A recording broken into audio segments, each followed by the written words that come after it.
I spent years hating my father, believing he never cared. Until after his death, I found a box in his room.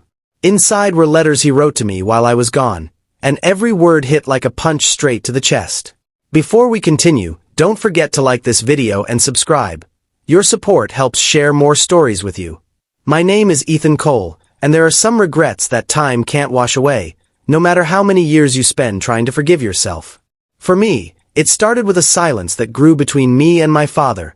A silence so heavy it drowned every word we didn't say. He wasn't a cruel man, just distant.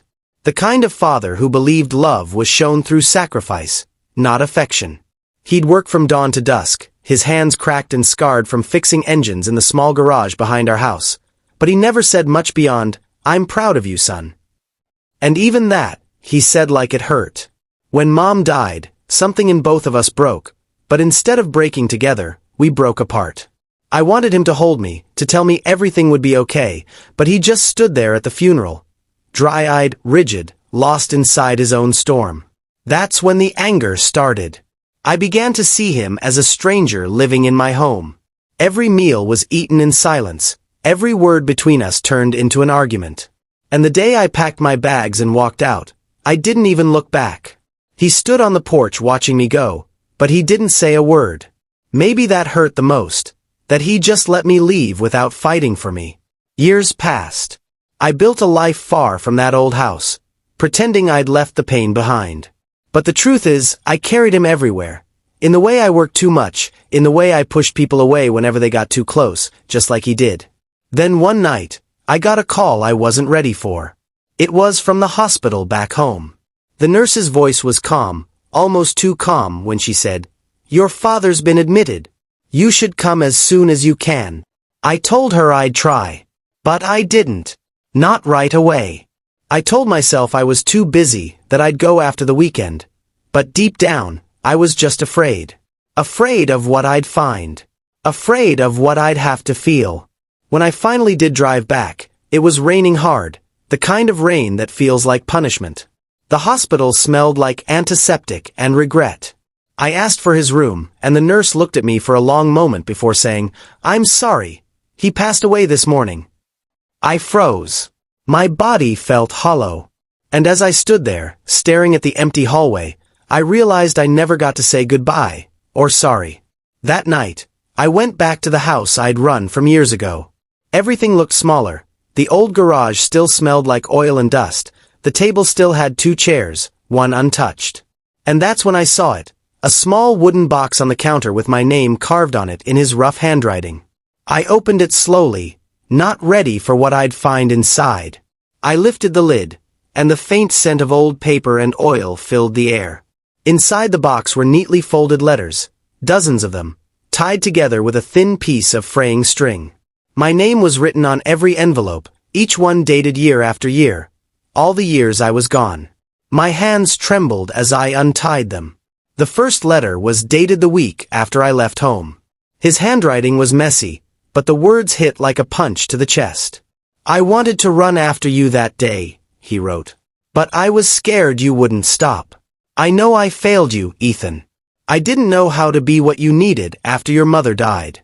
Every time I looked at you, I saw the pain I caused. I thought giving you space would help, but I see now it only pushed you further away." I read that letter over and over until the ink blurred beneath my tears. Then I opened another, and another.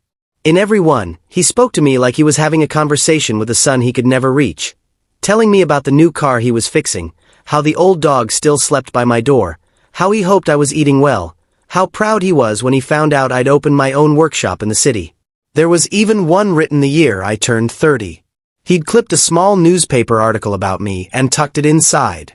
The words beside it said, "You did it, son. You became everything I dreamed you would. I just wish I'd been man enough to tell you that face to face." By the time I reached the last letter, my hands were shaking too hard to unfold it. The paper was different, thinner, faded at the edges. And the date on it was from just 2 weeks ago. "The doctor says my heart is getting weaker," it began. "Funny thing is, it's never felt heavier than it does now. I keep thinking about that day you left. I wanted to tell you then, That I loved you, that I was proud of you, that I was sorry for every word I never said. If you ever read this, I hope you know, you were never a disappointment, Ethan. You were the best thing that ever happened to me. The words blurred as tears streamed down my face. I pressed the paper to my chest, as if I could somehow feel him through it, the warmth of the father I spent years trying not to need. And then I saw it, a small key taped to the inside of the box lid. Beneath it, a short note in his handwriting. For the drawer in the garage. My breath caught. The garage. That place I'd avoided since I was a boy. I stood there for a long moment, staring at the key glinting in the dim light, my mind spinning with questions I didn't want to ask but couldn't ignore. What had he left there? Why now? I wiped my face, took the key, and walked slowly toward the garage door, the air heavy with the scent of rain and memory. When I turned the lock and pushed the door open, the creak echoed through the night. The smell hit first, that familiar blend of grease, metal, and something faintly burnt, the scent of my childhood. The same smell that used to cling to my father's clothes when he came in from work, the same one I used to hate because it reminded me of how much time he spent out here instead of with me. The light flickered weakly as I stepped inside. Everything looked frozen in time. His old tools hung neatly on the wall, his workbench still covered with bolts and wrenches, the stool beside it left exactly where he used to sit. But in the corner, right beneath the shelf with the old engine parts, was a small drawer. I recognized it instantly, the one he never let anyone touch. He used to snap, "That's not for you," whenever I got too close. My fingers shook as I slid the key into the lock. It turned with a faint click, and the drawer creaked open. Inside was a stack of photo albums, some worn, some new, and beneath them, a small brown envelope with my name written in bold letters. I lifted the albums first, brushing off the dust. The first one was filled with pictures I didn't even know existed. Me as a little boy, sleeping on his chest, holding my first bike, covered in oil from helping him fix cars, my mother smiling beside us. And then, as the pages went on, there were pictures of me he must have taken without me knowing. My high school graduation from a distance, my workshop's opening day, even one for my college award ceremony. He had been there. Every time I thought he wasn't. Every time I told myself I was alone. He'd been there, quietly watching from the crowd. I turned the pages slowly until I couldn't anymore, my vision too blurred with tears.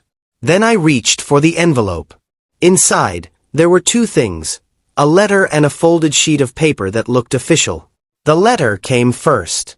His handwriting was weaker now, shaking with every word. If you're reading this, Ethan, then I'm gone. I know I can't make up for the years we lost, but I've tried to make sure you'll never struggle the way I did. The shop, the house, it's all yours now. But there's something else you should know before you decide what to do with it. My heart started pounding as I unfolded the second sheet. It was a birth certificate. My eyes ran over it quickly until I reached the line that made the ground shift beneath me. Father, Benjamin Cole. Mother, Sarah Cole. Then, below it, in faint type, date of adoption. My breath caught in my throat. I froze, staring at the paper, unable to move, unable to think. Adoption. My mind went blank, and for a long moment, the only sound was the rain hammering against the roof. I sat there, clutching the paper in disbelief, my heart racing with questions I didn't even know how to form. If I wasn't his son, then why had he written me all those letters? Why had he stayed all those years? Why had he? I looked back at the letter, scanning the next lines with shaking hands. You weren't born mine, Ethan. But you became mine the moment I held you. Your real father was my best friend. He and your mother died in an accident when you were barely a year old. We took you in because no one else could. I wanted to tell you so many times, but I was afraid it would make you feel less loved. The truth is, I've never loved anyone more. The words hit me like a wave, breaking something inside me I didn't even know was still whole. I sank to the floor, the letter in my hands, my father's voice echoing in my head with every word I used to wish he'd said when he was alive. All this time, I thought he didn't care. But he'd carried a secret that explained everything. The silence, the distance, the guilt in his eyes every time he looked at me. And now he was gone, leaving me with a truth I didn't know how to live with. I sat there for hours, surrounded by the ghosts of our past, the rain still falling outside, the sound of it mixing with the quiet sobs I couldn't hold back anymore. Because now, I didn't just miss my father. I missed the man who had loved me enough to never let me feel like I wasn't his. The next morning, the world felt different. Quieter, heavier, but somehow clearer. The rain had stopped, and the air outside smelled like fresh soil and second chances. I barely slept that night, but I didn't need to. My mind had been replaying every memory, every word, every silence between us, trying to see them again through this new truth. When the sun broke through the clouds, I walked out to the backyard, to the old oak tree my father planted the year I turned 5. Its roots ran deep, just like his love, silent, steady, unseen but always there. I carried with me the box of letters, the photo album, and the letter that had shattered and healed me all at once. I laid them gently beneath the tree, then knelt down, tracing my fingers across the bark. "You didn't have to be my father," I whispered, my voice breaking. "But you chose to be." The wind stirred the leaves above me, soft and slow, like he was answering back. That day, I decided I couldn't just grieve him, I had to honor him. So I reopened the garage, fixed the old sign that had fallen halfway off years ago, and spent days cleaning it up. The neighbors probably thought I'd lost my mind, talking to an empty room as I worked, but I didn't care. Every nail I hammered, every engine I fixed, every corner I scrubbed felt like a conversation with him, like I was finally listening to the man I'd spent years refusing to understand. When it was done, I hung a new sign outside, Cole and Son Garage, the name he'd never had the courage to put up, because I was too angry to ever call myself his son. Now, I wanted the world to know that title meant something. On the day I reopened the shop, I placed a framed photo of him on the counter, one I found in the album, where he was smiling faintly, grease on his hands, pride in his eyes. Beneath it, I wrote on a small plaque, "For the man who fixed everything, except his own heart." People came, customers who had known him for years. They told me stories, how he'd fix cars for free for single mothers, how he'd stay up all night to help stranded drivers, how he'd talk about his boy in the city, with a proud grin that reached his eyes. I stood there listening, realizing that while I'd spent years resenting him, he'd spent years loving me in every quiet, invisible way he knew how. That evening, when everyone was gone, I locked up the garage, grabbed the old box of letters, and drove to the cemetery. His headstone was simple. Benjamin Cole, 1957 to 2023. I knelt there, setting the box down beside it. "I read them all," I said softly. "Every word. And I get it now. You didn't fail me, Dad. I failed to see you." The wind brushed against my face again, warm and light, as if he was still there, listening. I stayed until the stars came out, tracing constellations I used to watch with him from the porch. When I finally stood up to leave, I felt something I hadn't in years. Peace. Not the kind that erases pain, but the kind that grows from it, like flowers through cracked pavement. As I walked back to the car, I turned one last time to look at his grave. "I'll make you proud," I whispered. "Every day, I'll make you proud." And for the first time in a long time, I didn't feel like that promise was too late. Weeks passed, but something in me had changed forever. I no longer woke up angry at the past. Instead, I woke up missing the sound of his boots on the garage floor, the low hum of the radio he always played while working, the small signs of love I had been too blind to see. One evening, I sat by the table with the old documents still spread before me, the adoption paper, the letter, and a faded photograph that had fallen from between the pages of the album. It showed my biological parents, a young couple smiling in front of a small farmhouse, my mother holding me in her arms, my father standing beside her with his hand on her shoulder. On the back, my adoptive father had written in careful ink, "They gave you life. I tried to give you everything after." I stared at that line for a long time. It wasn't written out of guilt, it was written with pride. And I realized something. My father had spent his whole life loving me through another man's promise. A few days later, I found out where my biological parents were buried. A small town cemetery 2 hours away. I drove there early one morning, carrying 3 things: the photo, the letter, and a single wrench from my father's garage. It felt right. He'd built a life for me with those tools, and somehow they belonged to all 3 of them now. Their graves were side by side, simple and quiet. I knelt down and placed the wrench between their headstones, laying the photo beside it. "He took care of me," I said quietly. "He kept your promise. He made sure I never felt alone, even when I didn't understand what that meant." A tear rolled down my cheek, but it wasn't from pain. It was from peace. I finally understood that love isn't about blood. It's about choice, sacrifice, and presence, even when words fail. On my way back, I stopped by my father's grave again, the one who raised me, the one who chose me. I sat beside it, the sunset glowing behind the hill, and for the first time, I told him everything. About finding my parents' graves, about forgiving myself, about how I planned to keep the garage running in his honor. "I met them, Dad," I said softly. "Not in person, but in spirit. And I told them about you, about the man who didn't have to, but did anyway. About the man who stayed." The wind moved through the grass, slow and gentle, and I swear for a second it felt like someone's hand brushed my shoulder. That night, I locked up the garage and turned off the lights. But instead of feeling empty, I felt full, like the silence finally meant peace, not distance. Before leaving, I placed one last note on his workbench, folded neatly beside his photo. "You didn't give me life, Dad. You gave me something rarer, a reason to live it right. Thank you for choosing me."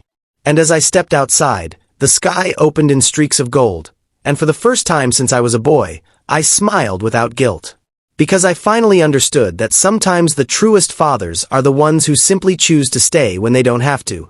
Sometimes, life doesn't give us the family we expect. It gives us the one we need. I spent years chasing the love I already had, blinded by silence, hurt, and pride. But in the end, I learned that real love isn't loud, it isn't perfect, and it doesn't always come from blood. Sometimes it's the quiet kind, the kind that stays even when unthanked, unseen, unspoken. Because true fathers aren't just the ones who bring you into this world. They're the ones who never walk away from it. Not everyone who raises their voice stops loving you. Sometimes they just don't know how to express what they feel. Blood may connect you by birth, but choice connects you by heart. The family that chooses to stay is the one that truly matters. Silence doesn't always mean indifference. Some hearts speak through actions, not words. Don't wait for loss to teach you appreciation. Say the words now, before the chance disappears. Thanks for watching. Don't forget to like, share, comment, and subscribe for more powerful stories.